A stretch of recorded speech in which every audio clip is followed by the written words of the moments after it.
On the stage now from Minneapolis, Dr. Janel Anderson.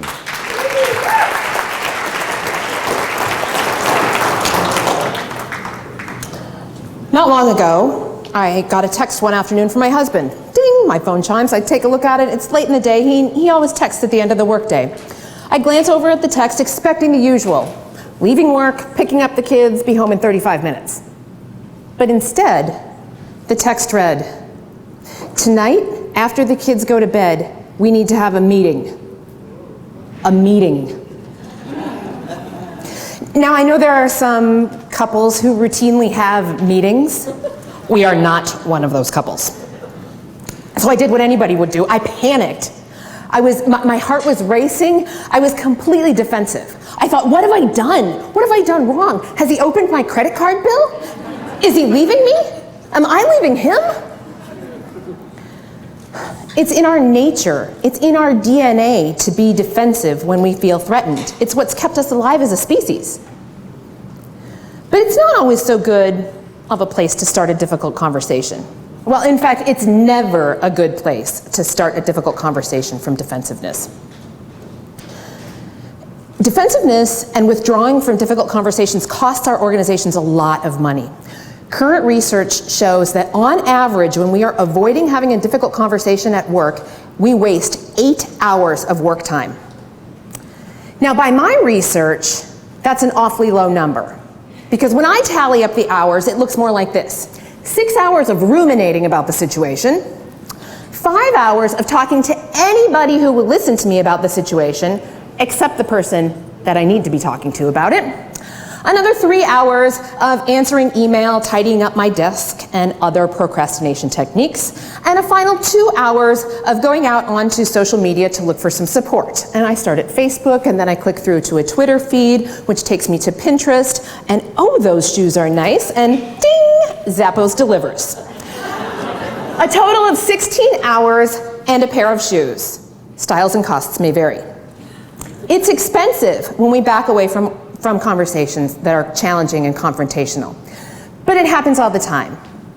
You see it at work. In fact, you probably saw it last week one day with one of your colleagues who said in the meeting, "Fine, whatever," when clearly it wasn't fine. She didn't agree with what was being said, but she didn't have the courage to stand up and say what needed to be said. She pulled back. What would it be like if instead of "Fine, whatever," she had the courage to stand up and say what needs to be said? It might sound like this: "Well, I respectfully disagree."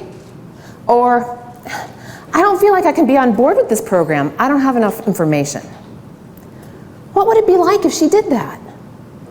Little by little, the organizational culture would shift and change. But she doesn't.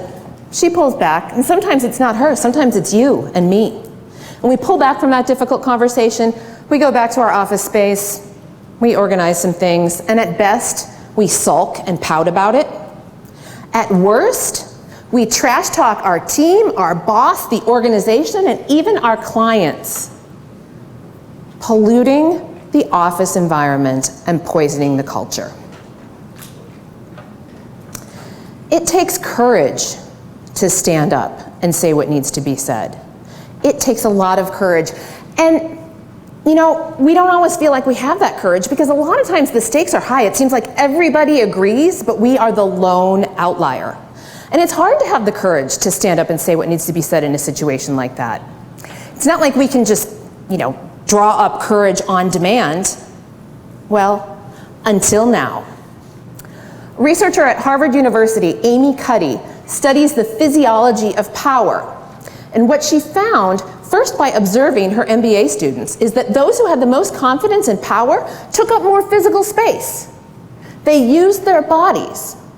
And the ones who were meeker, who didn't have the courage to speak up, made themselves small in the classroom. She was fascinated by this, and she wondered, for those who take up more physical space when they're feeling courageous and powerful, could the opposite be true? When they're not feeling so courageous and powerful, could they make their bodies take up space, and would that then trigger in their mind the chemical reaction to bring about the power and the courage and the confidence? Well, her research proved conclusively that it does. Holding a power pose, as she calls them, for just 2 minutes will bring about a higher level of testosterone, giving you the courage to stand up and say what needs to be said, while at the same time bringing down your cortisol levels so you can stay calm, centered, and grounded while having that difficult conversation. A few of her poses, she calls this one the Wonder Woman. This one's the Victor. Imagine coming across the finish line. And then there's the CEO, hands on the table, shoulders and hips spread wide. Now I want you to get up out of your seats and strike a power pose.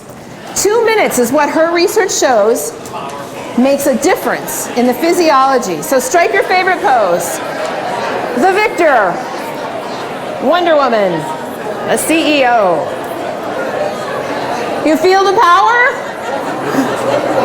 When you hold it for a full 2 minutes, those cortisol levels go down.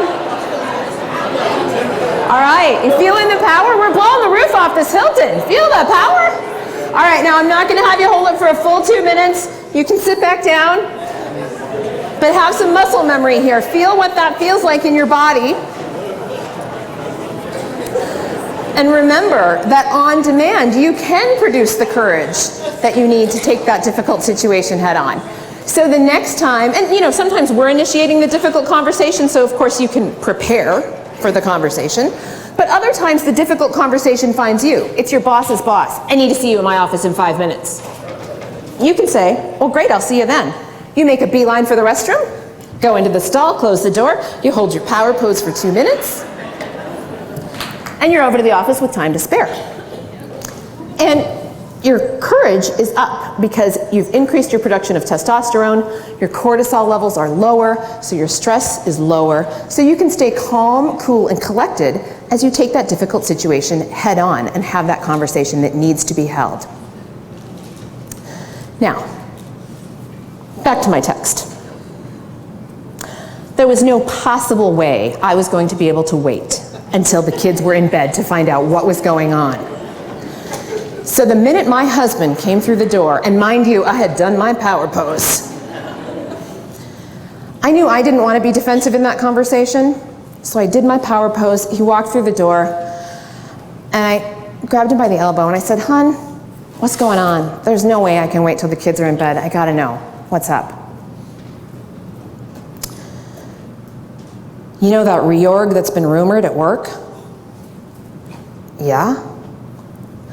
Found out today it's not a rumor. It's really happening within the next 3 months, and there's a really good chance that I'm gonna be out of a job. Well, immediately my defensiveness gave way to compassion and concern. He was worried, he was scared. That's why he was defensive. That's why he sent the text that said he wanted to have a meeting. My defensiveness thrown into the mix certainly wasn't gonna help anything.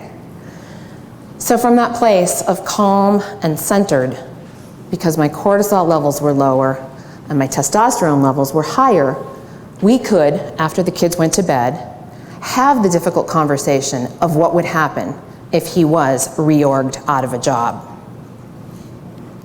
And we did have that conversation.